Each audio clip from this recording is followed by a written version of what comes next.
reka tubasuhuze kandi tubaha ikaze ku makuru yacu yo mu gitondo cyo kuri uyu wa mbere tariki 23 z'ukwezi kwa gatatu umwaka wa 2026. Nshuti wo dukurikira nyemera nkugeza amakuru aramutse avugwa mu karere k'ibiyaga bigari hano kuri Ishami TV. Muri amakuru tudatinze ndaza kubabwira yuko ibintu bitoroshye na gato, kuko ubu tuvugana ku kibuga cy'indege cya Melchior Ndadaye haravugwa abasirikare benshi bahageze baturutse muri Angola bagiye kuza gufasha ihuriro rya Kinshasa kurwanya M23. Gahunda ihari ngo niyo kwambura M23 ibice byose uyu mutwe ugenzura. Turagaruka kuri aba basirikare baturutse muri Angola uyu munsi bari kumanukira ku kibuga cy'indege Melchior Ndadaye i Bujumbura, ibyo abantu bari kuvuga ko bishobora kuza kugira ingaruka ku gihugu cy'u Burundi. Hanyuma kandi tuzaza kugaruka ku mutwe wa Red Tabara, kubera yuko ubu tuvugana hari kuvugwa amakuru y'umuyobozi wabo witwa Mayaga. Uyu nguyu rero yitwa Bayaga yavuze byinshi kuri gahunda bafite, ariko bavuga yuko bafite gahunda yo gutera igihugu cy'u Burundi. Inzira y'umuheto niyo twabonye ko ariyo ya mbere yo kumva, ariko n'inzira y'ibiganiro ntitwavyanse. Nico gituma tuguma tubivuga tubisaba kugira ngo twumve yuko ashobora kumva. Turagaruka kuri aya magambo yabayaga umuyobozi mukuru wa Red Tabara. Hanyuma rero turaza kujya mu Rwanda tubabwire yuko FDLR igifite umugambi wo gutera u Rwanda. Rero hari witwa Twagira Umukiza utaramara umwaka yivuyemo yatanze ubutumwa, aravuga ati uziko hakiri umugambi wa FDLR wo gutera u Rwanda, ati ntaho wagiye. Turagaruka kuri aya makuru uyu muntu wahoze muri FDLR yitangiye. Hanyuma rero kandi turaza kujya mu Minembwe tubabwire uryo FARDC yongeye kurasa rwagati muri Gakenke na Kalingi, ndetse turababwira ingaruka ibi bisasu bigize. Ni indege zo mu bwoko bwa drone zitagira abapilote bari kwifashisha mu kurasa muri bino bice bituwe n'abaturage benshi bo muri Kivu y'Amajyepfo. Turagaruka kuri ibi bitero. Hanyuma kandi iwarikare nabwo ntibyoroshye kuko hadutse imirwano ikaze nyuma y'igitero ku bindiro bya AFCM 23. Turabigarukaho rwose. Hanyuma ro kandi turaza kubabwira uburyo Perezida Evariste Ndayishimiye w'u Burundi ahari muri Kiba, ibihe arimo ibiganiro bagiranye na Perezida wa Kiba muri Brazil witwa Luis Inacio Lula da Silva. Turagaruka ro kuri ibi biganiro bagiranye. Hanyuma kandi turaza kujya hanze imipaka ya Afrika tubabwira uburyo Irani yahize gufunga burundu umuhora wa Hormuz igihe Amerika yarasa ku nganda z'ingufu zayo. Hagati aho Leta Zunze za Amerika ziri hagati nk'ururimi zabo icyo zikora n'icyo zireka. Ese zirava mu ntambara zirayigumamo? Ibintu ntago biyoroheye na gato ukurikije uko urugamba rumeze uyu munsi wa none. Munyemerongane nze kuri aya makuru ku nkuru imwe ku yindi, ariko reka nongere mbasabe rwose ntimubyange munkandire kuri like gusa, hanyuma nze nkugeza aya makuru mu buryo burambuye. N'amakuru mwateguriwe kandi mujye kugezwaho nanjye Jean Pierre. Niba ukeneye kumenya iby'ibwami byibariza bari ibwami baguha amakuru mpamo. Kirabove France ikorera i Paris mu Bufaransa niyo yizewe kandi ifite ubushobozi bwo kugufasha no kukorohereza kujya mu Bufaransa no mu bindi bihugu by'Uburayi, waba wifuza gutembererayo, guhaha cyangwa gukora business. Egera Kirabove France woroherwe no kubona viza yo kujya mu Bufaransa, wishurirwe ibyiza amaso yawe atarabona byanezeza umutima wawe, bikanagufungura amaso ukabona amahirwe yo kunguka biruseho no kugera kuri byinshi utatekerezaga. Kirabove France iguha ubutumire buturutse mu Bufaransa bwabanje kwemerwa n'urukiko rw'Ubufaransa, ari nacyo kiguhesha amahirwe agera kuri 98% yo kuba utabura visa. Ubutumire bujya i Burayi uhabwa na Kirabove France buba buherekejwe n'icyangombwa cyatanzwe n'urukiko rw'ubucuruzi mu Bufaransa, kandi bukaguhesha kugenda no gutembera uko ushatse mu bihugu byose bigize umuryango umwe bw'Uburayi. Akarusho no ku giciro gisabwa ku muntu umwe ari nacyo gisabwa ku muryango wose cyangwa itsinda ry'abantu bari kumwe, kandi uwemerewe akaba atagarukira i Paris kuko yanatembera mu Busuwisi, Ububirigi, Ubutaliyani, Ubudage n'ahandi mu bumwe bw'Uburayi. Gera ku birenze inzozi zawe zo gutembera i Burayi, kwidagadurayo cyangwa guhahirayo ibyo wifuza ubifashijwemo na Kirabove France. Ku bindi bisobanuro bandikira unabasure ku mbuga nkoranyambaga zabo cyangwa ubashakire kuri telefone ubona kuri eka yawe. Hanyuma bakunzi bacu nk'uko natangiye mbibabwira amakuru atugezeho aturuka ku kibuga cy'indege Melchior Ndadaye i Burundi i Bujumbura.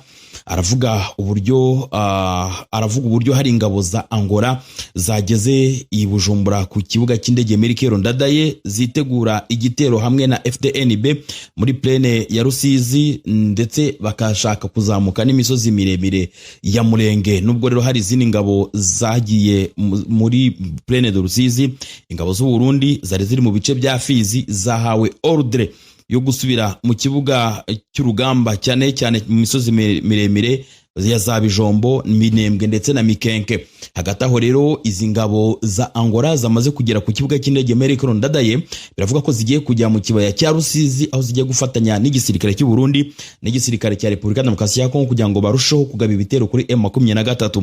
Izi zije mu gihe rero mu bice bitandukanye bya Kiriba ndetse no mu duce twa Kawezi hakomeje kuba renforcement ikomeye cyane y'ingabo za FARDC. Hari ibitwaro biremereye ndetse n'imodoka za gisirikare zakomeje gushyirwa muri utwo duce, mu by'ukuri zigamije ngo gusubiza M23 inyuma. Makuru yaravuga ko bashaka kwisubiza bino bice byose muri plene de Rusizi, bagakomeza bakajya Bukavu, naho bakabahavana ngo bakajya Goma bakabavana bakabajyana Rucuru na za Masisi na hehe hose bari, hanyuma ngo bakabasubiza Ibunagana. Ni muri gahunda rero Jean Kepurusi, guverineri w'intara Kivu y'Amajyepfo wa Kinshasa, yavuze yuko yatumwe na Felix Tshisekedi ngo iyi gahunda bagomba kuyigeraho byanze bikunze. Ariko nubwo bimeze bityo, M23 nayo igihe cyose yagiye igabwaho bino bitero yagiye yidefanda mu buryo buri professionnel kandi ikabasha gusubiza inyuma ibi bitero. Ese kuri iyi nshuro biraza kugenda gute? Bakunzi bacu, rero izi ngabo za Angola ziri muri gahunda Perezida Felix Tshisekedi yagiranye na Perezida wa Angola Joao Lourenço akiri perezida wa Afrika yunze ubumwe. Muribuka yuko hari igihe Perezida Tshisekedi yakoreyeyo ingendo 3 mu gihe cy'ibyumweru bibiri, ibintu byatumye abantu bibaza ngo none uku kugenderana bivuze iki, ko izi ngendo ari nyinshi, ibi bisobanuye iki? Rero biravuga yuko mu byavuyemo hari ukuba Joao Lourenço yaba yaremeye Perezida Tshisekedi izi ngabo. Rero inzira ya hafi ishoboka ibajyana muri Sud Kivu ni yingi yo guca ku kibuga cy'indege Melchior Ndadaye. Nubwo bimeze bitya rero, abaturage n'abandi basesenguzi bo mu karere k'ibiyaga bigari baragaragaza ko kuba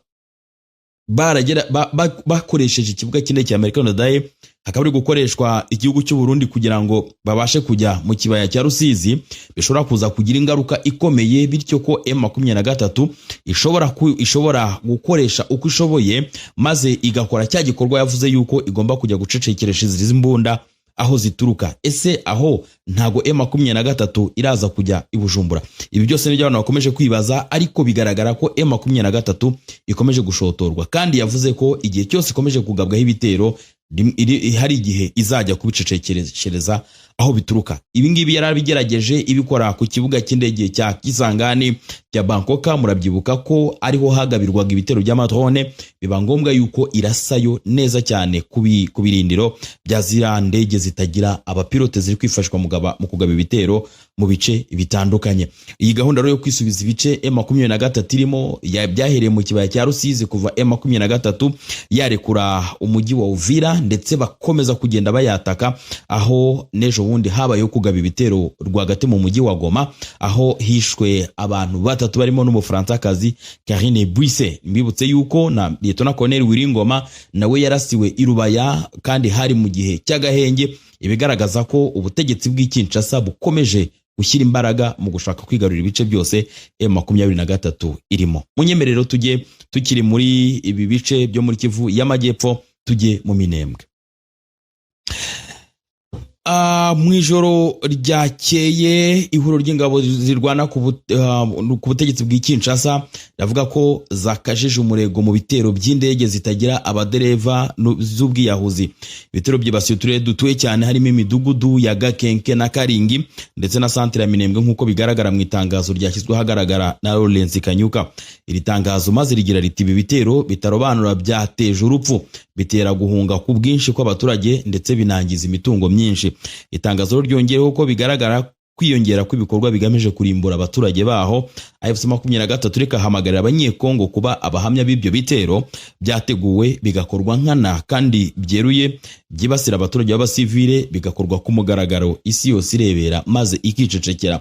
Ahangaha rero baravuga yuko ibi bitero by'Kinshasa ari bigamije kurimbura abantu, bitewe nuko ibitero bya drone ngo ntago bigamije gufata ubutegetsi ahubwo cyangwa kugira ikindi, ahubwo bishaka gusenya ibikorwa remezo, kwangiza imitungo y'abaturage, gusenya amazu cyangwa kwica abantu n'amatungo yabo. Ibyo rero bavuga ko ari ibikorwa bigamije ubugome no gushaka kugirira nabi abaturage b'abanyamurenge batuye muri kiriya gice. Reka duhite tujya i Walikale.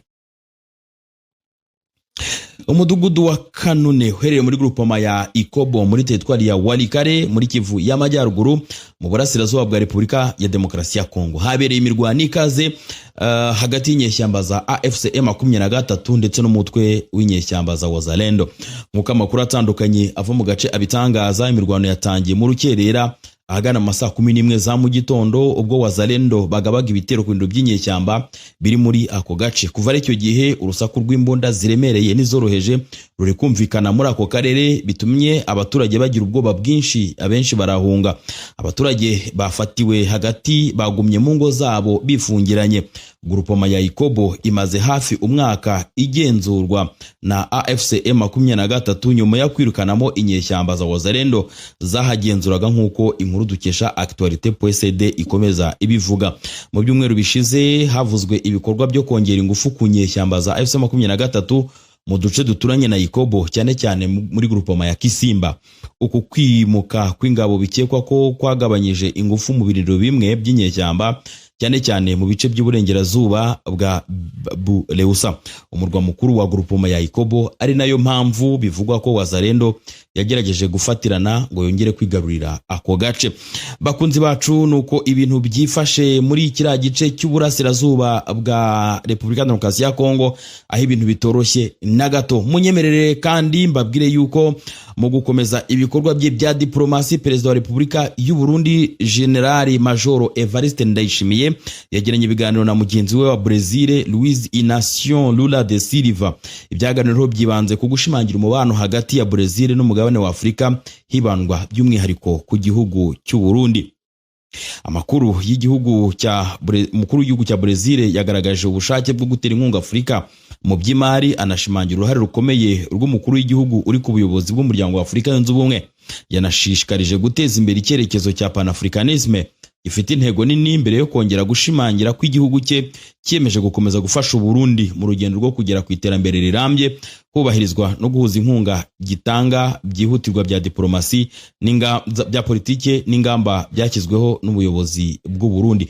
Bakunzi bacu, reka tukiri muri iki gihugu rero cy'u Burundi tuvuge kuri Red Tabara. Bakunzi bacu, amakuru atugeraho aravuga ko Red Tabara, umutwe urwanya ubutegetsi bw'u Burundi, watangaje ko ushaka kwigarurira iki gihugu cy'u Burundi, ushaka gukuraho ubutegetsi bwa Evariste Ndayishimiye. Mu kiganiro rero uyu umuyobozi w'uyu mutwe wa Red Tabara yitwa Bayaga yagiranye na RPA radio nayo itavuga rumwe n'ubutegetsi bw'u Burundi, yavuze amagambo akomeye ndetse avuga yuko bagamije kwigarurira, bagamije gukuraho ubutegetsi bw'u Burundi, bavuga yuko ari ubutegetsi bukomeje kwica abantu, ubutegetsi bukomeje kuyobora igihugu nabi. Mu byo barwanira bavuga yuko ngo bashaka yuko igihugu kigendera ku mategeko, hakaba amatora aciye mu mucyo, kandi hakabaho kubahiriza ibikubiye mu masezerano yasinyiwe i Arusha muri Tanzania muri 2003 na 4 ndetse na 5 yagejeje CNDD FDD ku butegetsi. Uyu rero Bayaga yavuze amagambo menshi akomeye, ngira ngo twumve hanyuma tugaruke mu kanya tuvuga ku biri kubera mu Rwanda. Inzira y'umuheto niyo twabonye ko ariyo ya mbere yo kumva, ariko n'inzira y'ibiganiro ntitwabyanse, nicyo gituma tuguma tubivuga tubisaba kugira ngo twumve yuko ashobora kumva ururimi rwa politike nabwo, kugira ngo dushike ku ntego gutabara abarundi hadasesetse amaraso menshi.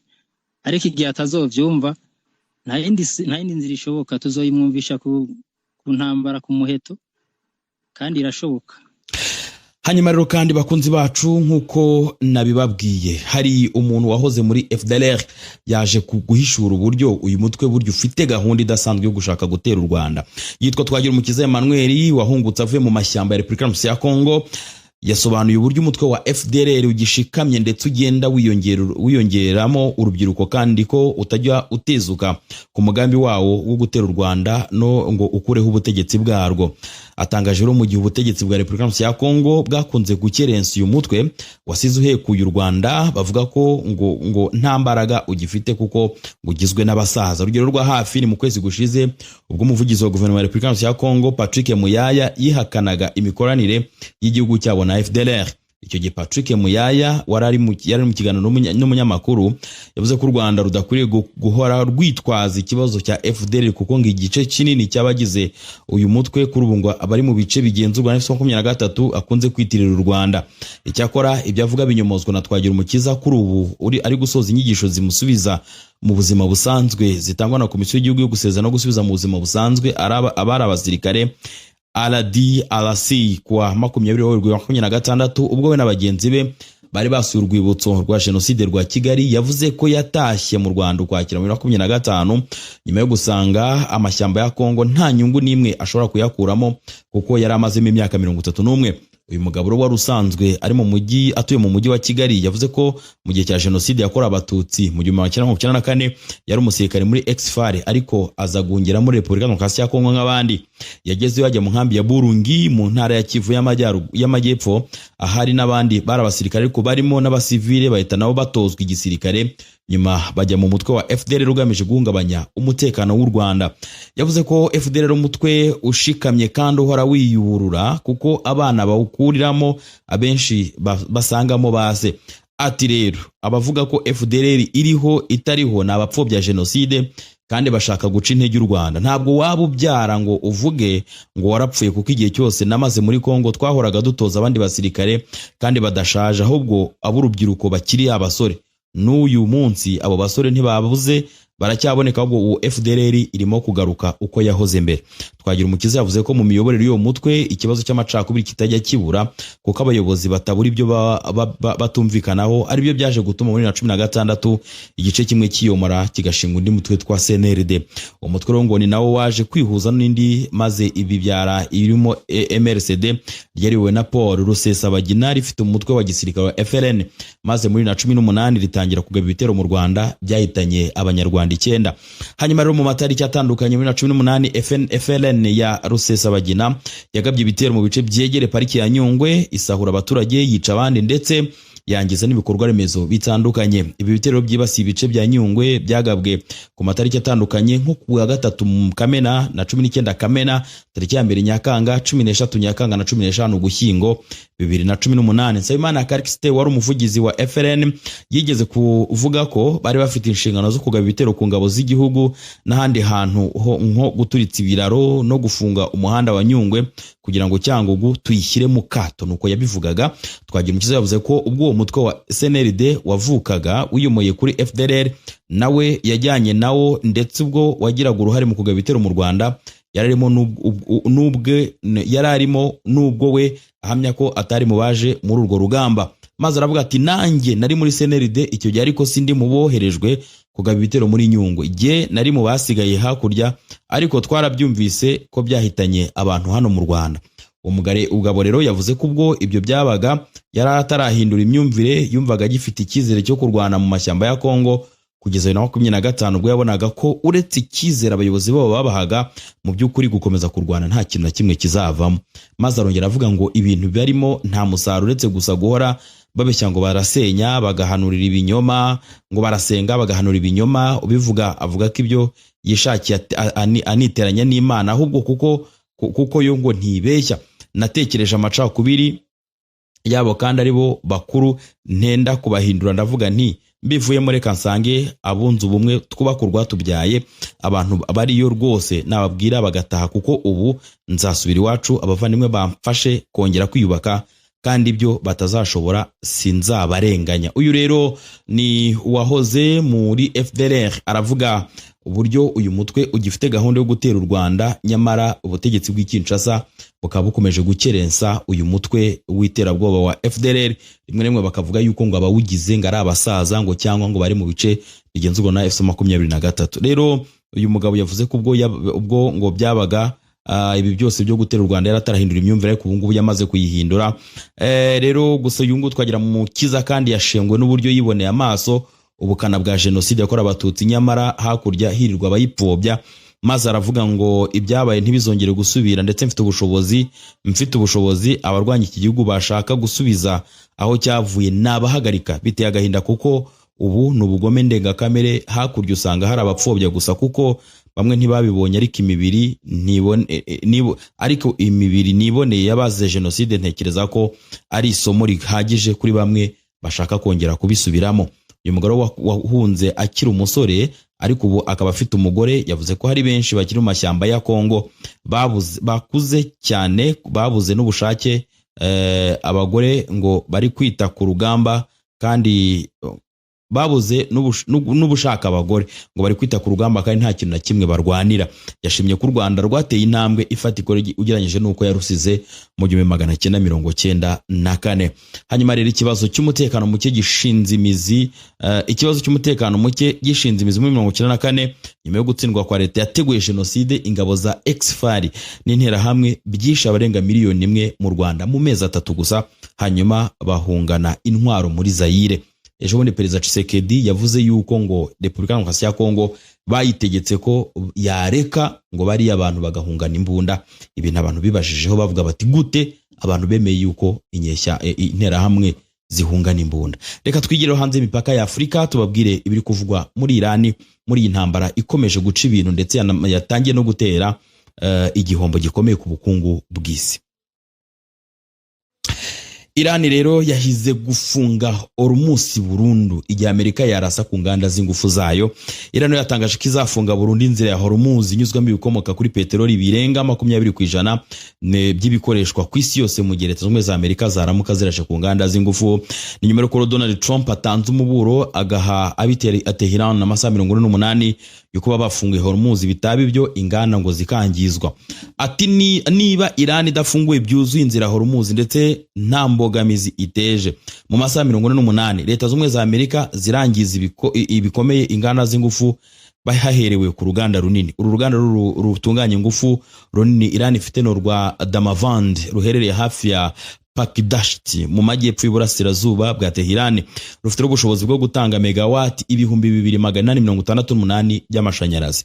Umwe mu bayobozi ba Iran yavuze ko inzira ya Hormuz ifunguye ku bwato bwose uretse ubw'ibihugu by'abanzi babo. Ingabo za Iran zatangaje ko Hormuz izafungurwa ubwo Amerika izongera kubaka inganda z'ingufu yasenye. Intambara Iran yashojweho na Israeli na Amerika igiye kumara hafi ukwezi yahitanye abayobozi benshi ba Iran barimo Ali Khamenei wari umuyobozi w'ikirenga n'abandi basirikare bakuru. Umuryango uharanira uburenganzira bwa muntu wo muri Amerika uzwi nka Human Rights Activist News Agency ugaragaza ko abamaze kugwamo barenga 3200 harimo abasivile 1400. Bakunzi bacu rero, hano hari urutonde rw'abantu abayobozi benshi bamaze kugwa muri iyi ntambara ya Irani. Dufite urutonde rwabo uko iyi ntambara yagiye ihitana aba basirikare n'abandi bayobozi bakuru, kuva ku bayobozi bakuru Basij, umutwe witwara gisirikare ukora mu gisirikare cya Irani, kugeza ubu umuyobozi w'ikirenga. Bamwe mu bantu bari bakomeye muri Repubulika ya Kisilamu ya Irani bamaze kwicwa n'ibitero bya Leta Zunze Ubumwe za Amerika na Israeli byibasiye Irani mu mezi 9 ashize. Nkuko raporo zishingiye ku makuru yemejwe zivuga, umubare wabo bayobozi bakuru ba Irani bamaze kwicwa ugera kuri 70, ariko turarebera hamwe abamaze kwicwa kuva intambara yeruye yatangira mu mpera z'ukwezi kwa Gashyantare yifashishije inkuru ya Euronews. Tariki 28 Gashyantare Amerika na Israeli byagabye igitero ku nyubako y'umuyobozi w'ikirenga umunsi wa mbere w'ibitero. Uwo munsi hapfuye Ali Khamenei, umuyobozi w'ikirenga wa Repubulika ya Kisilamu. Icyo gihe kandi hapfuye Ali Shamkhani, umujyanama mukuru mu by'umutekano n'umuyobozi w'ikirenga. Hapfuye Muhammad Pakpur, umugaba mukuru w'ingabo z'impinduramatwara. Abdulrahim Musavi nawe yari umugabo w'ingabo zigwana ku butaka, nawe yarishwe icyo gihe. Hapfuye kandi Aziz Nasiradeh, minisitiri w'ingabo. hapfuye Hossein Jabal Ameriam, umuyobozi w'umuryango ushinzwe guhanga udushya ndetse n'ubushakashatsi mu bya gisirikare. Icyo gihe kandi hapfuye Reza Mozafari Nia, umuyobozi ushinzwe udushya n'ubushakashatsi mu bya gisirikare muri Minisiteri y'Ingabo. Tariki 2 rero Werurwe nabwo Amerika na Israel byagabye ibitero ku bigo bitangirwamo amabwiriza ya gisirikare, maze uwo munsi hapfa Saleh Assad, umuyobozi w'ubutasi ku cyicaro gikuru cya Qatam al-Amniba. Hapfuye kandi Mohammed Shirazi, umuyobozi w'ibiro bya gisirikare n'umuyobozi w'ikirenga, kandi hapfuye Mohsen Mdolhabagi, umuyobozi wungirije ushinzwe ibikoresho no gutera inkunga ingabo. Hapfuye kandi Akibari Ibrahim Zede, umuyobozi wungirije w'ibiro by'umugaba mukuru w'ingabo. Hapfuye kandi Goromareza Razainan, umuyobozi ushinzwe iperereza, ndetse hapfuye Bahlam Moseini Mochag, umuyobozi ushinzwe igenamigambi n'ibikorwa. Hapfuye kandi Hosanari Tajik, umuyobozi w'ishami rishinzwe ibikoresho n'abakozi bakuru. Hanyuma kandi ku itariki 3 Werurwe uwo munsi hapfuye Mohsen Mohadivi Karete, minisitiri w'ubutasi wungirije. Tariki 8 Werurwe indege zitagira abadereva za Israel zagabye igitero kuri Ramada Palace Hotel i Beirut. Uwo munsi hapfa Majidi Hossein Kandesar, umuyobozi ushinzwe imari ishami rya Libani mu mutwe wa Quds ubarizwa muri IRGC. Hanyuma rero hapfuye kandi Alireza bin Azar, ushinzwe iperereza ishami rya Libani mu mutwe wa Quds. Hapfuye kandi Ahmad Rasul, ushinzwe iperereza ishami rya Palestine mu mutwe wa Quds. Hapfuye kandi Hossein Hamadlu, ushinzwe Israeli ishami rya Libani mu mutwe wa Quds. Ibitero bya Amerika na Israel kuri Irani kandi byahitanye Ali Hashemi, umukuza bikorwa wungirije wa Saheb al-Zamani Isfahan, umwe mu mitwe igize IRGC, Islamic Revolutionary Guard Corps. Hapfuye kandi Mohammed Reza Sakafifar, mufasha wihariye wa Ali Khamenei. Tariki 10 Werurwe 2026 ibitero bya Amerika na Israel n'ubundi uwo munsi hapfuye Asodolan Badefar, umuyobozi wa Basij, umuyobozi bukuru bw'ingabo. Hapfuye kandi Ismail Degan, umuyobozi mukuru mu ngabo zirwanira mu kirere za ICGLR za IRGC. Tariki 12 Werurwe rero mu bitero bya Israel n'ubundi Naki Mohandesina, umuyobozi ushinzwe ibibazo by'amadini muri IRGC ishami ry'uburengerazuba bwa Azerbaijan. Hapfuye kandi Davod Arizadeh, umuyobozi w'ishami rya Libani mu mutwe wa Quds. Hapfuye kandi Abzar Muhammadi, umuyobozi ushinzwe ibikorwa bya misile bifitanye isano na Hezbollah. Hapfuye kandi Akibari Ghaffari, minisitiri w'ubutasi wungirije. Tariki 14 Werurwe 2026 mu bitero bya Amerika na Israel i Tehran. Uwo munsi hapfuye Aborigasem Bogeyan, umugenzuzi wihariye w'umugaba mukuru w'ingabo. Tariki 17 Werurwe mu gitero cya Israel kuri Tehran, uwo munsi hapfuye Larijani, wari umunyamabanga w'inama nkuru y'umutekano w'igihugu. Hapfuye kandi Ali Reza Bayat, wungirije ushinzwe umutekano mu by'amabanga n'inama nkuru y'umutekano. Hanyuma kandi hapfuye Gorimereza Suleiman, umuyobozi wa Basij. Tariki 18 Werurwe uwo munsi hapfuye Ismail Katib, minisitiri w'ubutasi. Tariki 20 Werurwe rero uwo munsi hapfuye Ismail Ahmad, umuyobozi w'umutwe wa Basij. Ali Mohammed Naini, umuvugizi akaba n'umuyobozi wungirije ushinzwe imibanire n'abaturage muri IRGC. Hanyuma kandi hanapfuye Mehdi Rostami Shomastan, umuyobozi mukuru muri Minisiteri y'Ubutasi. Bakunzi bacu, nandi kugerageza kubagezaho amwe mu makuru abyutse avuga mu karere k'ibiyaga bigari, ariko nanagaruka kuri intambara ya Israel ndetse na Iran. Nababwiye ko rero muri aya makuru hari umuntu waturutse muri FDL ugaragaza ko uyu mutwe ugifite gahunda yo gutera u Rwanda, kandi nanone twababwiye ko mu minembwe bitoroshye FARDC yongeye kurasa ku baturage batuye mu Twagakenke na Karinji. Iwalikare nabwo ntibyoroshye, M23 ihanganye na Wazalendo. Twabwiye ko kandi bakunzi bacu Burundi, perezida w'iki gihugu yamaze kugera muri Brazil, aho yaganiriye ku bya diplomasi na perezida w'icyo gihugu. Hanyuma naje no kubabwira yuko Iran yavuze ko iraza gufunga umuhora Hormuz burundu nimba Leta Zunze za Amerika zikoze ikosa rito cyane ryo kurasa kuri ku ngufu ku ngomero no ku bikorwa by'ingufu za za Iran. Reka mbashimire ko mwabanye nanjye muri aya makuru, mugumane natwe mugaruke mukanya. Uyu munsi tubagezeho n'andi makuru abagezweho mukanya. Mugira umunsi mwiza, muhaye muronke. Mwari muri kumwe nanjye Jean Pierre.